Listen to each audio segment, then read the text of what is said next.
Nii. Aga see muidugi ei ole ainukene asi. Need probleemid, mida me oleme näinud näiteks meeleavaldustel, kus politsei käib tegemas psühhoterrorit inimestele. Ja ma ütlen täiesti julgelt, see, mida me nägime näiteks 11. aprillil Toompeal ja siin samas Vabaduse väljakul, see oli riiklik psühhoterror. Olete nõus? Jaa! Kas te olete nõus, et mees, kes vastutab sellise politseipoolse psühhoterrori rakendamise eest rahumeelselt meelt avaldavate kodanike vastu, ehk siis Elmar Vaher, peaks võtma vastutuse ja astuma tagasi? Jaa! Kas te olete nõus, ütleme seda nii, et see kostuks politsei peamajani? Jaa! Väga hea kuulda, mina olen ka nõus. Seda enam, kui mees valetab selle kohta, nagu oleks meie meeleavaldused kujutanud endast mingisugust ohtu põhiseaduslikule korrale. Need väited on absoluutselt valed ja naeruväärsed. Naeruväärsed.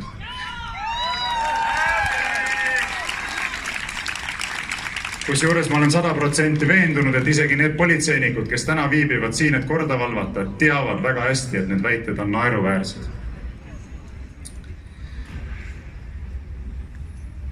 Mind teeb väga murelikuks põhiõiguste ja vabaduste vaatevinklist see, et me liigume ka samm-sammult kohustusliku vaktsineerimise poole.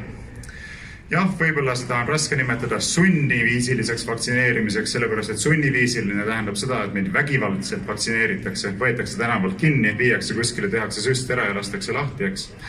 Aga suurt vahet seal selles mõttes ei ole, et inimesed sunnitakse ennast vaktsineerida laskma muude mõjutusvahenditega. Ja enne kõike on selleks mõjutusvahendiks loomulikult erinevate põhiõiguste ja vabaduste sidumine sellega, kas sa oled vaktsineeritud või mitte.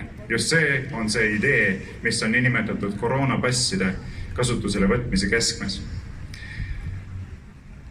See, kuhu suunas meid üritatakse viia, on siis olukord, kus meil on kahte sorti kodanikud. Meil on nii-öelda puhtad kodanikud ja meil on räpased kodanikud. Mina võrdleks seda täiesti julgelt olukorraga, kus meil on selline rassiline segregatsioon, põhimõtteliselt apartheidilaadne olukord, kus valgetel inimestel on ühed õigused ja mustanahalistel inimestel on teised vähemad õigused. Kas selline olukord on meile aktsepteeritav 21. sajandil? Ei! Kas me oleme nõus, et meid tembeldatakse mingisuguseks vähema klassi kodanikeks, kelle põhiõigused on vähemad tulenevalt sellest, et me ei ole nõus laskma enda peal rakendada eksperimentaalseid vaktsiine? Ei! Ja seda positsiooni tuleb võtta ülitõsiselt. Küsimus ei ole siin selles, et koroonapasside kasutusele võtmine on diskrimineeriv senikaua, kuni kõigil ei ole ligipääsu vaktsineerimisele. Küsimus on selles, et see on diskrimineeriv ka siis, kui kõigil on ligipääs vaktsineerimisele. Nii, kedagi ei tohi sellele sündida. Ja me peame olema ülivalvsad ka seonduvalt sellega, et ei saaks hakatud riiklikult aktsepteeritud olema see, et inimesed võidakse lihtsalt vallandada, kui nad ei ole nõus ennast vaktsineerida laskma. See on tegelikult juba selgelt põhiseaduse vastane käitumine, mis tuleb ühemõtteliselt hukka mõista. Nüüd edasi.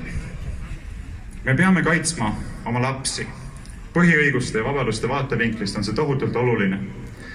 Meie kõik siin õnneks ei ole riiklikult kohustatud praegusel hetkel maske kandma, aga millegipärast tahetakse sellele kohustusele allutada kõige nõrgemad meie seast, kõige kaitsetumad meie seast, ehk lapsed.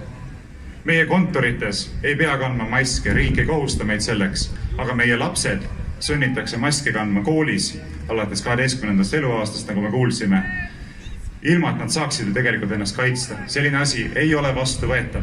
Seda enam, et puudub vähegi tõsiselt võetav teaduslik teadmine, faktipõhine teadmine selle kohta, et see kuidagi reaalselt, märkimisväärselt aitaks piirata koroonaviiruse levikut. Olete nõus? Jaa! Mina kindlasti ei luba oma lapsi sellisele kohustusele allutada ja ma loodan, et teie teete sama, kui tarvis vaidleme kohtutes.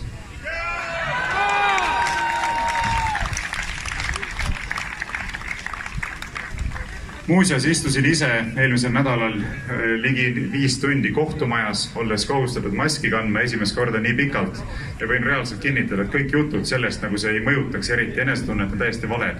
Reaalselt on raske hingata, reaalselt pea hakkab tõsiselt valutama, reaalselt see põhjustab tervisele negatiivset mõju ja kui seda teha päevast päeva, nädalast nädalasse, kuust kuusse, siis on ilmselge, et sellel ei saa olla sellist mõju, milles puuduvad negatiivsed elemendid.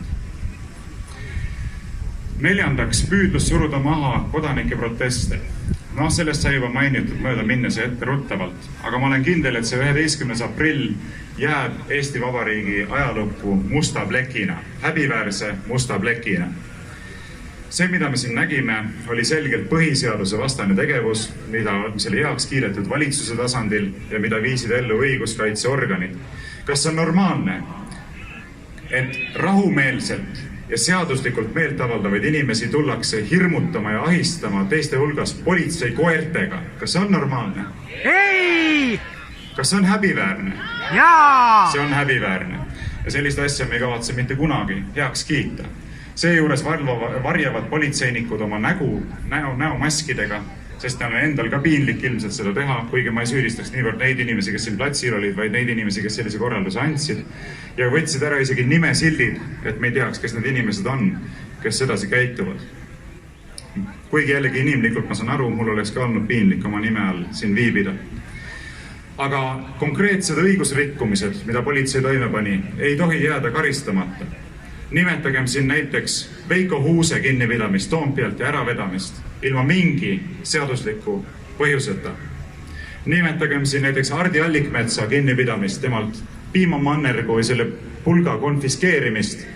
On ju naljatatud, et võimalik, et see oligi see massihävitusrelv, millest nähti ohtu põhiseaduslikule korrale. Ja tema põhimõtteliselt riidest lahtivõtmist sunniviisiliselt politseibussis ja tema alandamist. Selline asi ei saa jääda karistamata. Nimetagem siin Elvis Braueri kinnipidamist ilma mingisuguse põhjuseta ja tema ligi tund aega politseibussis kinnihoidmist ilma mingisuguse põhjuseta. Või Mihkel Tiganiku kinnipidamist siit samast Vabaduse platsilt, kui ta mängis natukene gitarri, topiti politseibussi ja viidi ära. Keegi neist inimestest ei olnud rikkunud kehtivat õigust, ometi politsei sekkus nende vabadusse, riivates nende põhiseaduslikke õigusi väga rängalt ja kohati ka neid konkreetselt alandas. Ja 5. punkt, mida ma tahan mainida, on siis see, et me näeme ühiskonnas praegusel hetkel mitte lihtsalt neid probleeme, mida ma olen juba kirjeldanud, vaid ka tunduvalt laiemat ühiskondliku vabaduse koomale tõmbamist. Me näeme seda muu hulgas, kuidas püütakse maha suruda sõnavabadust. Ja siin on 2 eriti ohtlikud projekti. Esiteks on praegune valitsus lubanud kriminaliseerida ühiskondliku vaenu õhutamise, mida nõuab Euroopa Liit. Olete teadlikud sellest? See on üliohtlik projekt ja ma tungivalt palun, et te kõik seisaksite sellele vastu. Küsimus ei ole selles, et keegi meist tahaks endale säilitada õigust ühiskonnas vihkamist ja vaenu õhutada. Küsimus on selles, et niisugune kriminaalkeeld võimaldaks meid vangi hakata panema kõik võimalike väljaütlemiste eest, mida hakatakse tõlgendama ühiskondliku vaenu õhutamisena. Põhimõtteliselt ka see, mida mina siin täna olen rääkinud, ka seda võib kvalifitseerida, ma ei tea, vaenu õhutamisena ühe või teise või kolmanda grupi vastu, olgu need arstid või olgu need politseinikud või keegi kolmas. Ei, on selgelt kriitilised seisukohad, nõustun, aga selline ei ole mitte midagi pistmist ühiskondliku vaenu õhutamisega.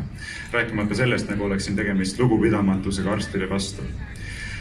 See on esimene asi. Kujutagem ette, et me reaalselt võime jõuda sinnani, et lihtsalt sellepärast, et me täna siin koguneme, et me siin täna räägime, võidakse kellelegi meist esitada prokuratuurist kuriteo kahtlustus, seejärel kuriteo süüdistus ja seejärel võidakse meid panna vangi.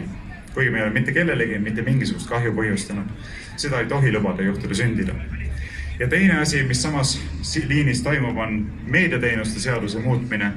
Seal tahetakse laiendada selles samas seaduses sätestatud vihkamise ja vägivalla õhutamise keeldu, mis samamoodi võimaldaks Tarbijakaitse ja Tehnilise Järelevalve Ameti ametnikel otsustada, millised meediaväljaannetes väljendatud seisukohad kujutavad endast vihkamise õhutamist ja mille eest võib nendele väljaannetele määrata kuni 32 000 euroni ulatuvaid trahve. Ehk näiteks meie Objektiivis peame sellisel juhul töötama edasi teadmisega, et kõik meie saated, neid jälgitakse, neid vaadatakse, neid analüüsitakse ja ilmselt ka otsitakse võimalusi millegipärast menetlust algatada ja meile neid hiigeltrahve teha. See on ilmselgelt vahend sõnavabaduse mahasurumiseks.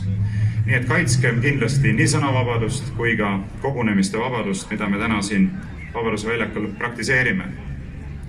Lõpetuseks veel mõned kiired mõtted, üleskutsed.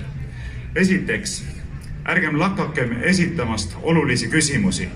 See on tohutult oluline. Sel hetkel, kui me lõpetame oluliste küsimuste esitamise ja hakkame lihtsalt kriitikavabalt vastu võtma seda narratiivi, mida meile võimupositsioonilt esitatakse, oleme me tegelikult vaba ühiskonna ideaalist lahti ütelnud ja jõudnud tagasi sellesse olukorda, kus me elasime Nõukogude Liidus. Isegi Nõukogude Liidus ei lõpetanud eestlased küsimuste esitamist, kuigi tõsi, neid, kes jätkasid avalikult küsimuste esitamist, oli väga vähe.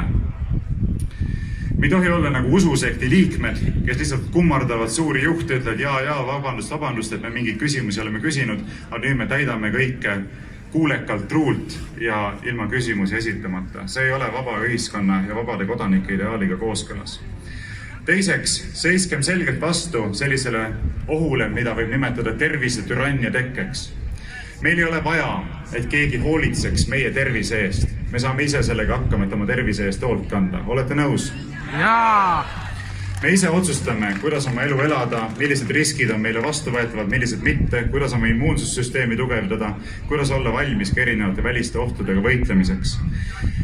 On väga lihtne juhtuma see, et hakatakse kujutama neid, kes reeglitele ei allu, justkui kurjategijatena, ohuna teiste inimeste tervisele ja turvalisusele. Ja see on juba seesama psühhoterror, millest eelnevalt sai räägitud, mida me ei tohi omaks võtta. Kolmandaks, ärgem kartkem rääkida tõtt ja mitte alluda valelikule propagandale.